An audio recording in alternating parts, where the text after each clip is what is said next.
L'Espagne voit l'islam se développer sans bruit et c'est là le problème. Permettez-moi de vous ramener à un mardi tranquille à Madrid le mois dernier. Le gouvernement Sich a publié son manuel sur l'évolution du racisme en Espagne, un document aride et bureaucratique que peu de personnes en dehors du ministère de l'Égalité prendraient normalement la peine de lire. Enfoui à la page 47, dans une note de bas de page sur les tendances en matière de diversité religieuse, se trouvait une seule ligne qui aurait dû sonner l'alarme dans la población musulmana en España ha superado los 2,5 millions, consolidando como la segunda confesión religiosa del país. La population musulmane en Espagne a dépassé les 2,5 millions, faisant de l'islam la deuxième religion du pays.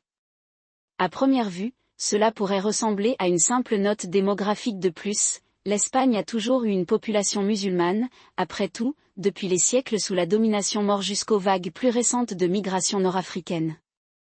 Mais voici ce que les gros titres n'ont pas dit, cette croissance ne se produit pas par hasard. Cela se produit sans bruit, comme le disent les Siches eux-mêmes, un changement discret, délibéré et stratégiquement important que la classe politique européenne choisit d'ignorer. Et ce silence ? C'est la vraie histoire. J'ai passé les 2 dernières décennies à suivre l'intersection de la démographie, de la religion et de la géopolitique en Méditerranée. Ce que je vais vous dire n'est pas une spéculation. C'est le résultat d'années de travail sur le terrain à Ceuta et Melilla, de conversations officieuses avec des responsables des services de renseignement de Sich et d'une analyse approfondie des données que Bruxelles et Madrid préféreraient que vous ne voyiez pas. Parce que lorsque le paysage religieux d'un grand pays européen change radicalement et que ses dirigeants réagissent par un haussement d'épaules, il ne s'agit pas seulement d'un problème national, c'est un tremblement de terre géopolitique qui se produit au ralenti. Le fonctionnaire, ce qu'ils veulent que vous croyiez, l'histoire que le gouvernement espagnol et une grande partie des médias européens veulent que vous acceptiez est celle d'un multiculturalisme bénin.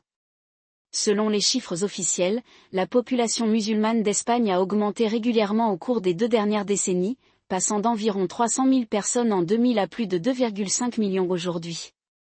Le gouvernement attribue cela à 3 taux de natalité naturelle parmi les communautés musulmanes existantes, à l'immigration légale en provenance du Maroc et d'autres pays d'Afrique du Nord, et plus récemment, à l'arrivée de réfugiés syriens et afghans dans le cadre des programmes de réinstallation de l'UE. Le ton est rassurant. Le ministère espagnol de l'Intérieur souligne de faibles taux de radicalisation par rapport à la France ou à la Belgique. L'Observatorio Espagnol del Racismo y la Xenofobia met en avant une intégration réussie dans des villes comme Barcelone et Valence, où Boucher Halal et centres culturels islamiques cohabitent avec bars à tapas et cathédrales gothiques. Même l'Église catholique, autrefois bastion de la résistance à la laïcité, a adopté une note conciliante, le cardinal Juan José Omella déclarant en 2022 que l'islam fait partie de l'histoire de l'Espagne et que son avenir doit être celui du dialogue et non de la confrontation. La Commission européenne, pour sa part, a salué l'Espagne comme un modèle de citoyenneté inclusive, contrastant favorablement avec les débats plus houleux en Allemagne ou aux Pays-Bas. En 2023, l'indice de diversité religieuse de l'UE a classé l'Espagne au 12e rang du bloc pour l'harmonie interconfessionnelle, devant l'Italie et juste derrière la Suède. Le message est que l'Espagne gère mieux que la plupart sa population musulmane et que la croissance de l'islam n'a rien à craindre. Mais il y a un problème avec ce récit. Ce n'est pas que c'est entièrement faux, c'est que c'est sélectivement vrai. Les données ne mentent pas, mais elles ne racontent pas non plus toute l'histoire.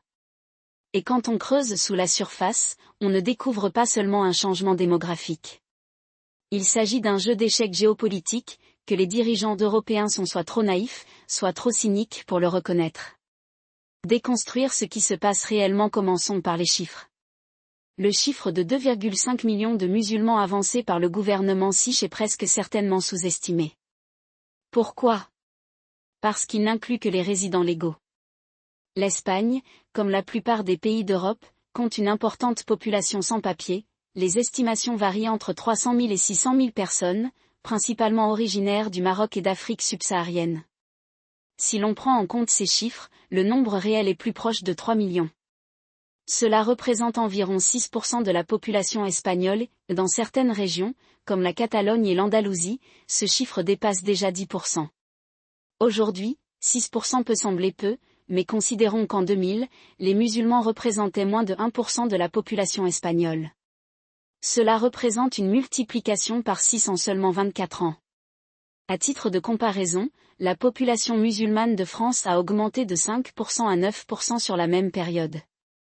L'Espagne rattrape son retard et rapidement. Mais c'est ici que cela devient intéressant. Cette croissance n'est pas organique au sens où nous envisageons habituellement le changement démographique. Cela est facilité. Et les facilitateurs ne sont pas seulement des passeurs ou des trafiquants d'êtres humains. Ce sont des gouvernements. Prenez le Maroc. Le voisin méridional de l'Espagne considère depuis longtemps sa diaspora en Europe comme un atout stratégique.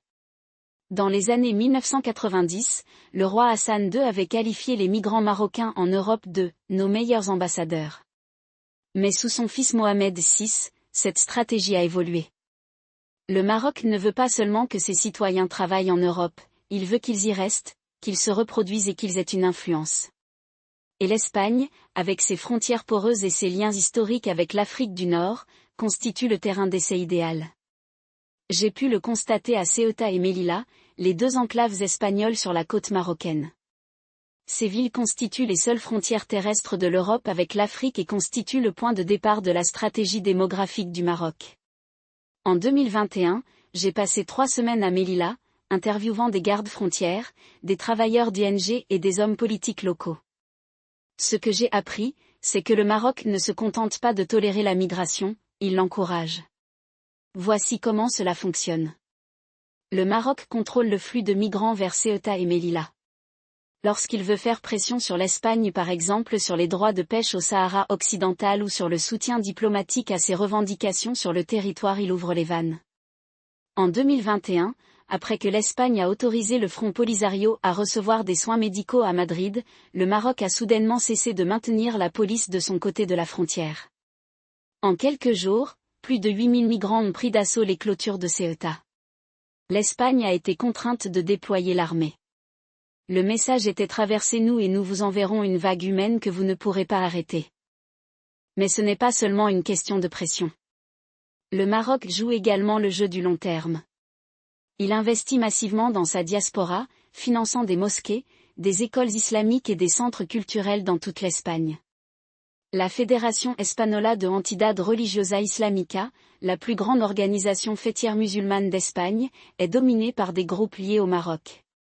Et voici que le gouvernement marocain a fait discrètement pression sur Madrid pour qu'elle accorde la citoyenneté siche aux Marocains de 2e et 3e génération nés en Espagne. Si cela se produit, et c'est probable étant donné la pénurie chronique de main-d'œuvre en Espagne et l'influence du Maroc en Espagne deviendra permanente. Ensuite se pose la question de savoir qui vient. La population musulmane d'Espagne ne se contente pas de croître, elle évolue. La première vague de migrants dans les années 1990 et 2000 était principalement composée de migrants économiques en provenance du Maroc, d'Algérie et du Pakistan. Ils étaient pauvres, sans instruction et concentrés sur leur survie. Mais les nouveaux arrivants? Ils sont différents. Depuis 2015, l'Espagne a accueilli plus de 100 000 réfugiés syriens. Beaucoup d'entre eux appartiennent à la classe moyenne, sont instruits et profondément religieux. Ils ne cherchent pas seulement un emploi, ils cherchent à reconstruire leur vie, ce qui implique de pratiquer ouvertement leur foi. Il y a ensuite les Afghans, les Irakiens, les Yéménites, tous fuyant les conflits où les mouvements islamistes ont gagné du terrain. Ce ne sont pas les musulmans laïcs des années 1970. Ce sont des personnes pour qui la religion est au cœur de leur identité. Et voici ce dont personne à Bruxelles ne veut parler. Cela se produit avec la bénédiction de l'UE. L'Union européenne a passé la dernière décennie à externaliser son contrôle des frontières vers les pays d'Afrique du Nord. En 2019, l'UE a signé un accord avec le Maroc d'une valeur de 140 millions d'euros pour « gérer la migration ». Cela signifie en réalité que le Maroc est payé pour empêcher les migrants d'entrer en Europe à moins, bien sûr, qu'ils décident de les laisser entrer. C'est un cas classique de déni plausible. L'UE peut prétendre protéger ses frontières, tandis que le Maroc utilise la migration comme outil géopolitique. Mais le vrai kicker? L'UE sait exactement ce qui se passe. En 2020, un rapport divulgué du Service européen pour l'action extérieure avertissait que le Maroc utilisait la migration comme un « levier d'influence » sur l'Espagne. Le rapport note que la stratégie du Maroc est de nature démographique et à long terme, et qu'elle pourrait modifier l'équilibre religieux et culturel de l'Espagne en une génération. La réponse de Bruxelles ? Grillon. Pourquoi cela est important pour Washington, Moscou et Pékin maintenant ? Tout va peut-être bien, la population musulmane d'Espagne augmente. Et alors ? Ce n'est pas comme si la France ou l'Allemagne n'avaient pas le même problème. Et vous auriez raison, jusqu'à un pot près. Mais l'Espagne n'est pas simplement un pays européen comme les autres. C'est un pilier de la Méditerranée, une porte d'entrée entre l'Europe et l'Afrique et un acteur clé du flanc sud de l'OTAN. Et à l'heure actuelle, 3 grandes puissances observent l'évolution démographique de l'Espagne, avec une attention intense pour les États-Unis, la Russie et la Chine. Commençons par les États-Unis. Pendant des décennies, Washington a traité l'Espagne comme un allié fiable de l'OTAN, un rempart contre l'influence russe en Méditerranée et un partenaire dans la guerre mondiale contre le terrorisme. Mais la population musulmane croissante en Espagne complique cette relation. Pourquoi ? Parce que les États-Unis ont une longue et vilaine histoire de perception des communautés musulmanes comme des menaces potentielles à la sécurité. J'ai vu cela de première main. En 2017, j'étais à Madrid lorsque le département d'État américain a émis un avertissement aux voyageurs concernant l'Espagne, citant des « menaces terroristes » en Catalogne. L'avertissement était vague, mais le timing était suspect, il est intervenu quelques semaines seulement après l'échec du référendum sur l'indépendance de la Catalogne, auquel les États-Unis s'étaient opposés. De nombreux membres de la communauté du renseignement espagnol pensaient que l'avertissement concernait moins des menaces réelles que la pression sur Madrid pour qu'il réprime les séparatistes catalans. Mais voilà, les États-Unis ont des inquiétudes légitimes concernant les communautés musulmanes d'Espagne. L'Espagne a déjà été la cible du terrorisme islamiste. Les attentats à la bombe contre un train à Madrid en 2004, qui ont tué 193 personnes, ont été perpétrés par une cellule liée à Al-Qaïda. Depuis, les autorités de Siche ont démantelé des dizaines de réseaux djihadistes, dont beaucoup étaient liés à des groupes marocains. Les États-Unis le savent et observent avec inquiétude la croissance de la population musulmane en Espagne. Mais c'est ici que cela devient intéressant. Les États-Unis ne s'inquiètent pas seulement du terrorisme, ils s'inquiètent également de leur influence. La population musulmane d'Espagne est majoritairement sunnite, et le monde sunnite est actuellement le théâtre d'une guerre par procuration entre l'Arabie saoudite et la Turquie. Les deux pays se disputent l'influence au sein des communautés musulmanes d'Europe, et l'Espagne constitue un champ de bataille clé. L'Arabie saoudite finance des mosquées et des écoles islamiques en Espagne depuis des décennies. La Mesquita de la M30 à Madrid, l'une des plus grandes mosquées d'Europe, a été construite avec de l'argent saoudien. Mais la Turquie fait également des progrès. En 2020, le gouvernement turc a ouvert un centre culturel à Barcelone, dans le cadre de ses efforts plus larges visant à étendre son influence auprès des communautés musulmanes d'Europe. Les États-Unis ne veulent pas que l'un ou l'autre pays acquiert trop d'influence en Espagne, car cela signifierait perdre le contrôle du flanc sud de l'OTAN. Et puis il y a la Russie. Moscou considère depuis longtemps la Méditerranée comme une priorité stratégique, et l'Espagne en est un élément clé. Le groupe russe Wagner est actif en Libye, juste de l'autre côté de la Méditerranée depuis l'Espagne, et des rapports indiquent que les services de renseignement russes entretiennent des liens avec des groupes islamistes en Afrique du Nord. Le but ? Déstabiliser l'Europe en exploitant ces communautés musulmanes. J'ai parlé à des responsables du renseignement de Siche qui sont profondément préoccupés par cette situation. L'un d'eux m'a dit, officieusement, que la Russie considère la population musulmane d'Espagne comme une 5e colonne potentielle. Elle n'essaie pas de la radicaliser, elle essaie de l'exploiter. L'idée est que si la Russie parvient à attiser les tensions entre les communautés musulmanes espagnoles et l'État, elle peut affaiblir la capacité de l'Espagne à projeter sa puissance en Méditerranée. Et puis il y a la Chine.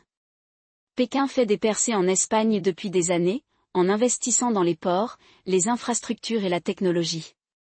Mais son véritable intérêt se situe en Afrique et l'Espagne en est la porte d'entrée. L'initiative chinoise, la ceinture et la route, a fait des progrès significatifs en Afrique du Nord, et la population musulmane croissante en Espagne constitue un pont potentiel entre la Chine et le monde musulman. Voilà que la Chine ne se soucie pas de l'islam. Mais il se soucie de l'influence. et s'il parvient à se positionner comme un ami des communautés musulmanes d'Europe en proposant des investissements, des emplois et un soutien politique, il peut prendre pied dans la politique intérieure de l'Europe. J'ai vu cela se produire dans les Balkans, où la Chine courtise les pays à majorité musulmane comme la Bosnie et le Kosovo. L'Espagne pourrait être en résumé, la population musulmane croissante en Espagne n'est pas seulement un problème national. C'est une question géopolitique. Et à l'heure actuelle, les États-Unis, la Russie et la Chine se préparent tous à l'exploiter. Militaire et stratégique, que se passe-t-il lorsque la démographie rencontre la défense ? Parlons maintenant de l'aspect militaire. Car si la population musulmane de l'Espagne continue de croître, cela aura de graves conséquences sur le flanc sud de l'OTAN. Il y a d'abord la question de la loyauté. L'armée espagnole est l'une des plus professionnelles d'Europe, mais aussi l'une des plus homogènes. Les forces armées de Sich sont majoritairement blanches, catholiques et conservatrices.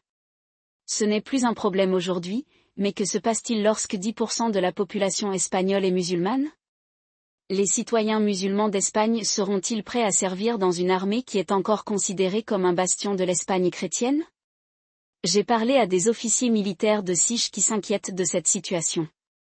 L'un d'entre eux, colonel de l'armée Sich, a déclaré « Nous ne sommes pas prêts pour cela. Nos documents de recrutement contiennent encore des images de la Reconquista. À votre avis, que ressent un jeune enfant marocain Sich lorsqu'il voit cela ? Bien entendu, la réponse n'est pas géniale. Et si la population musulmane espagnole se sent éloignée de l'armée, c'est un problème pour l'OTAN. Se pose ensuite la question des bases. L'Espagne abrite plusieurs installations clés de l'OTAN, notamment la base navale de Rota, qui abrite le système de défense antimissile Aegis de la marine américaine.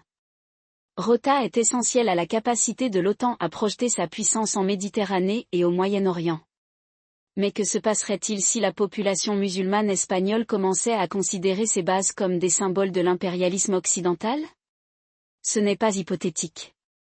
En 2021, des manifestations ont éclaté à Rota après qu'une frappe de drone américain en Afghanistan ait tué des civils.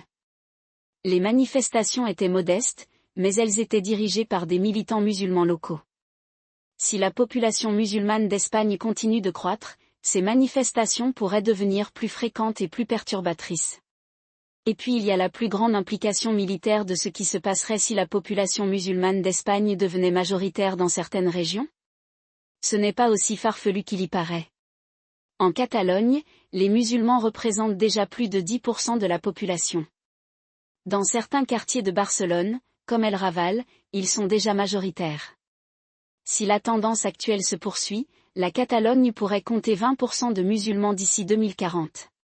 Et si la Catalogne devenait un jour indépendante, ce qui est encore une possibilité, l'Espagne pourrait se retrouver avec un État de facto à majorité musulmane à sa frontière. Je ne dis pas que cela va conduire à une sorte de prise de pouvoir par les islamistes. Mais cela va changer la dynamique de la politique de Sich. Et si la population musulmane espagnole devient suffisamment nombreuse pour influencer les élections, cela pourrait forcer l'Espagne à repenser sa politique étrangère, notamment ses relations avec les États-Unis et l'OTAN. Imaginez ceci, un futur gouvernement Sich, dépendant des votes musulmans, décide de se retirer des opérations de l'OTAN en Méditerranée. Ou bien il refuse de permettre aux navires de guerre américains d'accoster à Rota. Ou bien il commence à vendre des armes à des pays comme l'Algérie, qui est enfermée dans une guerre froide avec le Maroc. Ce ne sont pas des scénarios tirés par les cheveux, ils sont plausibles. Et elles auraient des implications majeures pour le flanc sud de l'OTAN. La politique intérieure. Pourquoi les dirigeants espagnols ignorent le problème alors, si la population musulmane croissante en Espagne est si importante, pourquoi personne à Madrid n'en parle-t-il ? La réponse, comme toujours, est politique. La classe politique espagnole est profondément divisée. D'un côté, il y a la gauche Podemos, le Parti socialiste et leurs alliés qui considèrent la population musulmane espagnole comme une victime de l'impérialisme occidental. Ils croient au multiculturalisme, aux frontières ouvertes et à l'idée que l'islam est compatible avec les valeurs européennes. De l'autre côté, vous avez la droite Vox, le Parti populaire et leurs alliés qui voient l'islam comme une menace pour l'identité catholique de l'Espagne. Ils veulent des contrôles d'immigration plus stricts, une répression de l'extrémisme islamiste, et un retour aux racines chrétiennes de l'Espagne. Mais voici qu'aucune des deux parties n'est honnête sur le problème.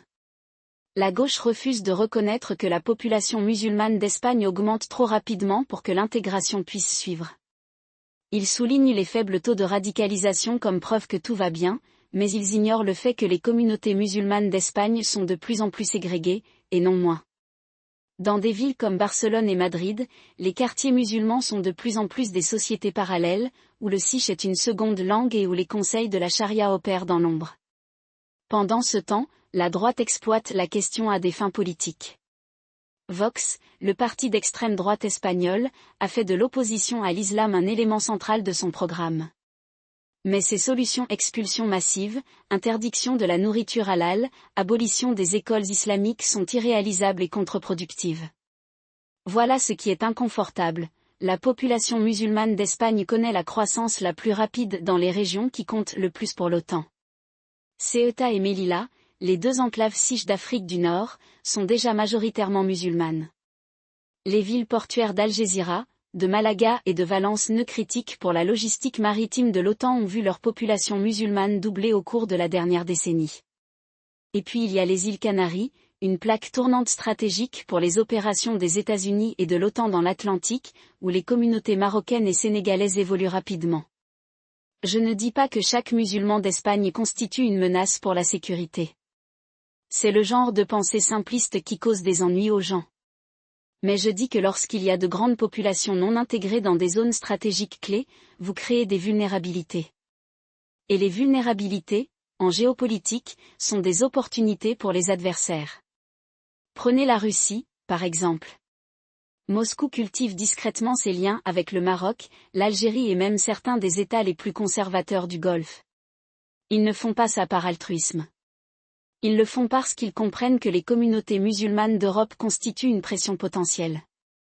Nous l'avons vu en 2015, lorsque les médias d'État russes ont amplifié le sentiment anti-réfugié en Allemagne, attisant les divisions qui ont affaibli le gouvernement de Merkel. Imaginez ce qu'ils pourraient faire en Espagne, où la classe politique est déjà fracturée et l'opinion publique profondément polarisée.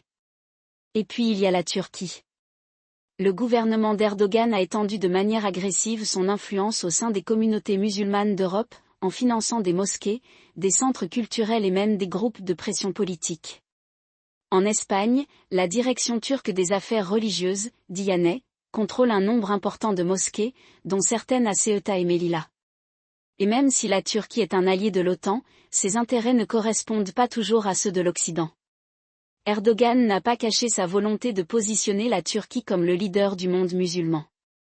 S'il décide d'utiliser les communautés musulmanes d'Espagne comme levier, il pourrait créer de sérieux problèmes pour le flanc sud de l'OTAN. Mais le véritable joker ici n'est pas la Russie ou la Turquie, mais la Chine. Pékin a fait des percées en Afrique du Nord, investissant massivement dans les ports marocains et le secteur énergétique algérien. Il ne recherche pas seulement des marchés, il recherche de l'influence. Et si la Chine décide de jouer le jeu à long terme en cultivant des liens avec les communautés musulmanes d'Espagne, en offrant des bourses d'études, des opportunités commerciales et même des partenariats de sécurité, elle pourrait créer une structure de pouvoir parallèle qui saperait la souveraineté de l'Espagne. Maintenant, je sais ce que certains d'entre vous sont. C'est alarmiste. La population musulmane d'Espagne n'est pas radicalisée. Ils essaient simplement de construire une vie meilleure. Et dans une large mesure, c'est vrai. Mais la géopolitique n'est pas une question d'intention, mais une question de capacité. Et à l'heure actuelle, les communautés musulmanes d'Espagne constituent une capacité que personne à Madrid ne gère correctement. Les implications militaires sont tout aussi graves. Les forces armées espagnoles sont déjà à bout de souffle. Le pays dispose de l'un des budgets de défense les plus bas de l'OTAN et son armée peine à se moderniser.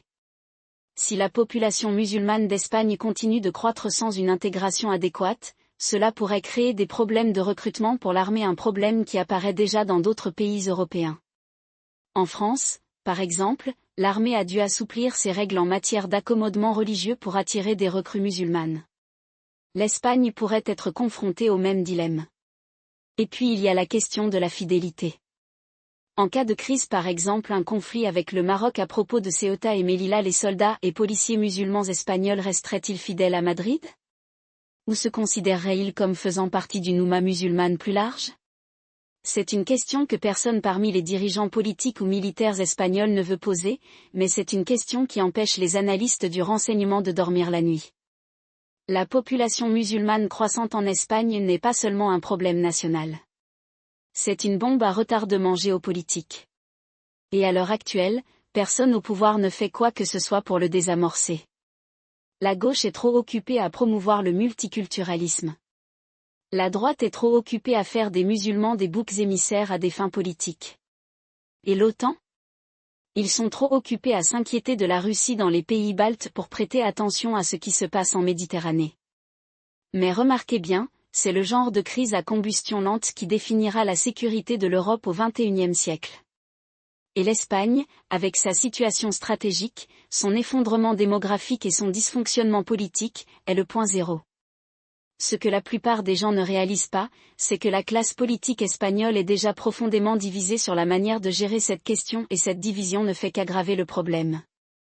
D'un côté, il y a la gauche progressiste, dirigée par des personnalités comme le Premier ministre Pedro Sánchez et ses partenaires de coalition au sein de Podemos, qui voient la population musulmane croissante comme une opportunité pour l'Espagne de se redéfinir comme une réussite multiculturelle. Il souligne le fait que la communauté musulmane d'Espagne est, dans l'ensemble, pacifique et économiquement intégrée. Les chiffres le confirment, du moins en apparence. Selon une étude réalisée en 2021 par l'Observatorio Andalusi, seulement 0,1% environ des musulmans espagnols sont impliqués dans des réseaux radicaux, soit une fraction du taux observé en France ou en Belgique. La solution de la gauche?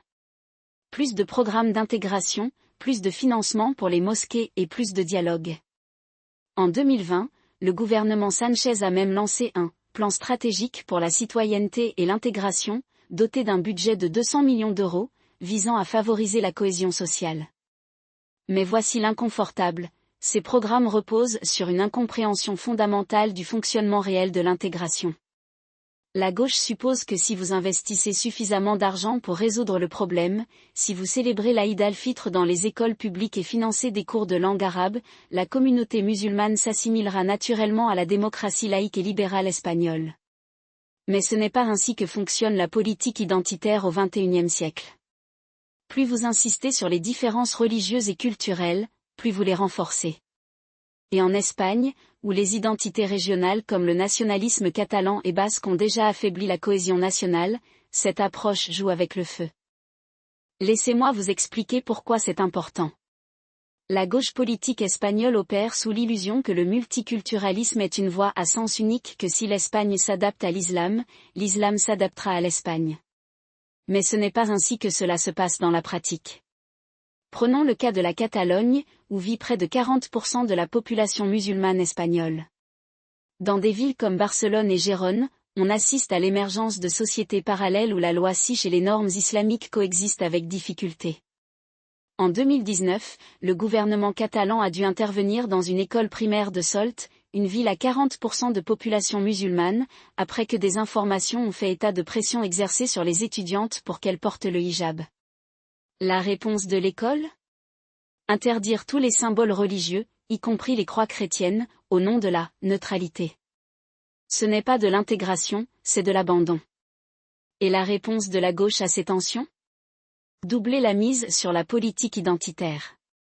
En 2021, le gouvernement Sánchez a adopté une loi interdisant l'islamophobie, un terme si vaguement défini qu'il pourrait être utilisé pour faire taire les critiques légitimes des pratiques islamiques.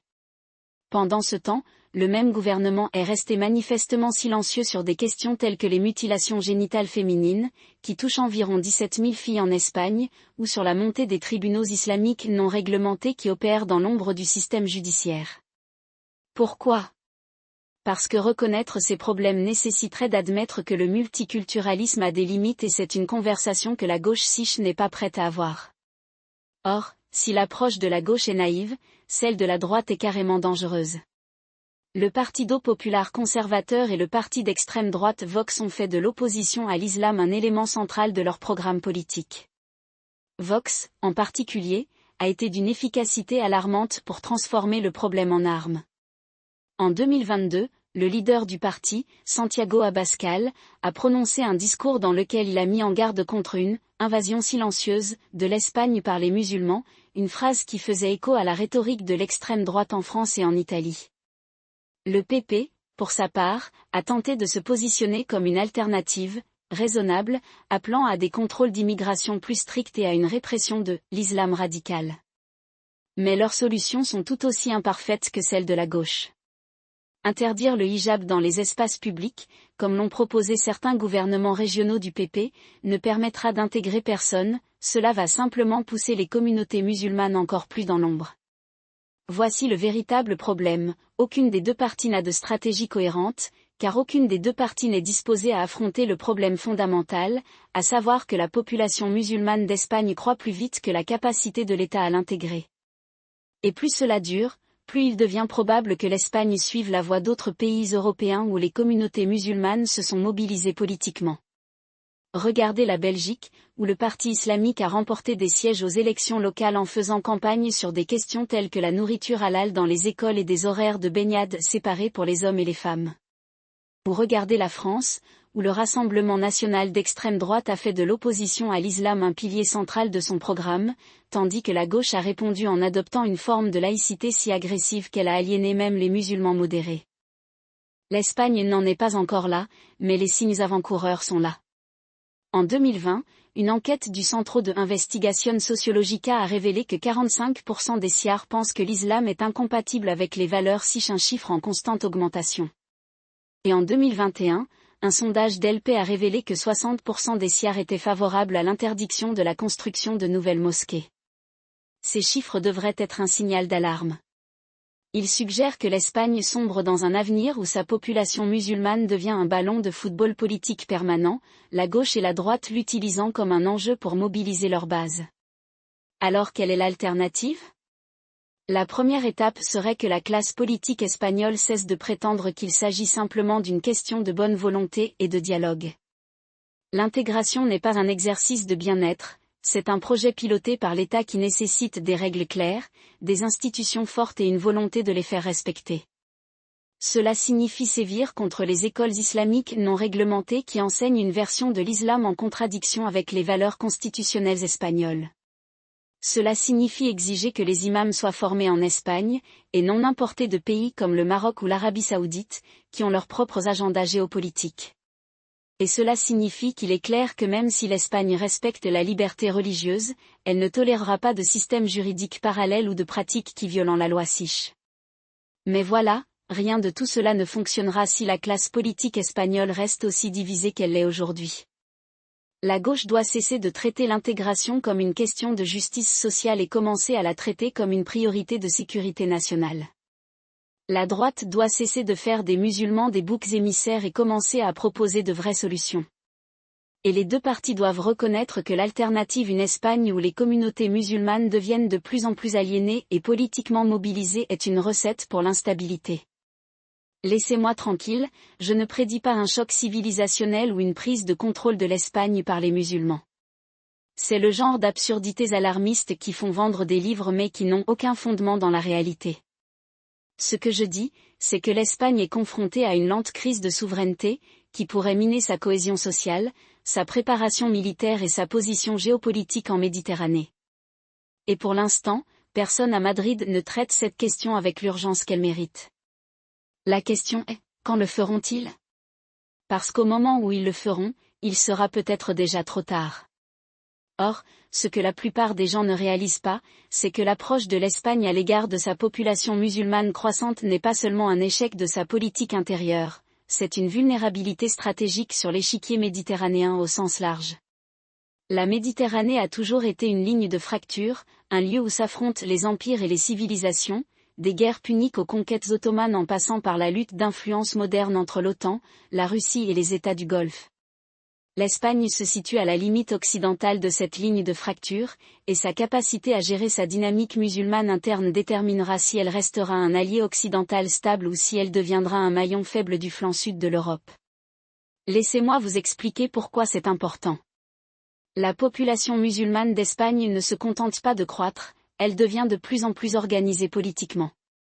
En Catalogne, par exemple, où vit près de la moitié de la population musulmane espagnole, des groupes comme la Commission islamique de Catalogne ont fait pression pour la reconnaissance officielle des fêtes islamiques, des repas halal financés par l'État dans les écoles et même le droit de porter le hijab dans les institutions publiques.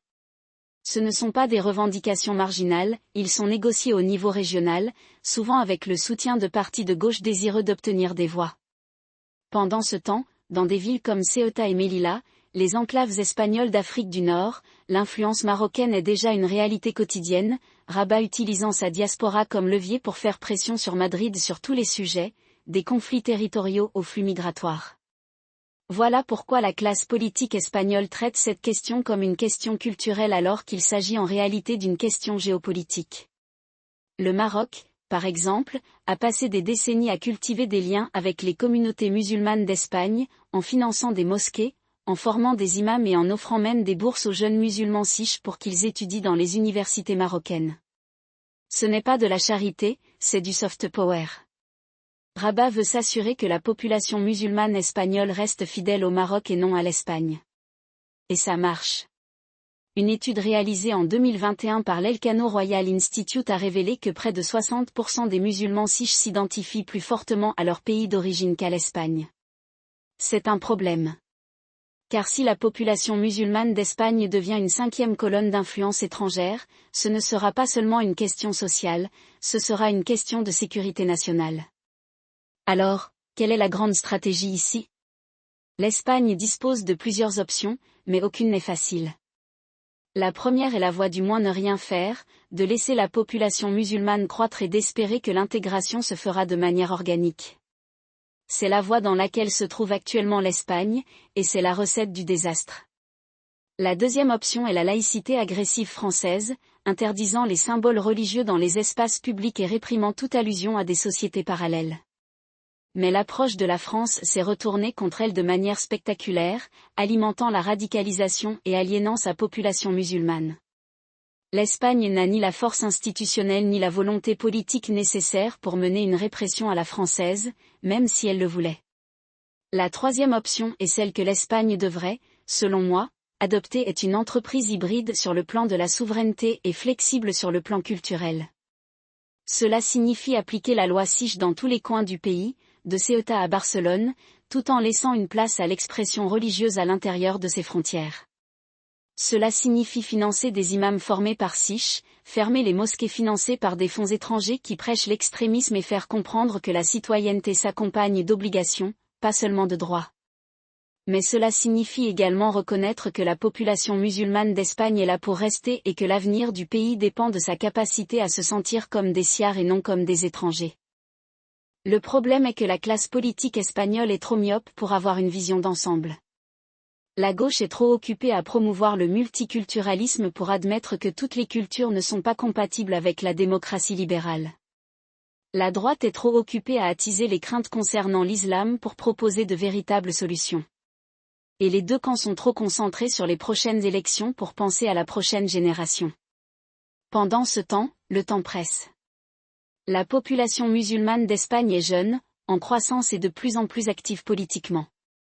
Si Madrid n'agit pas rapidement, elle ne sera pas seulement confrontée à un changement culturel, elle sera également confrontée à un changement géopolitique.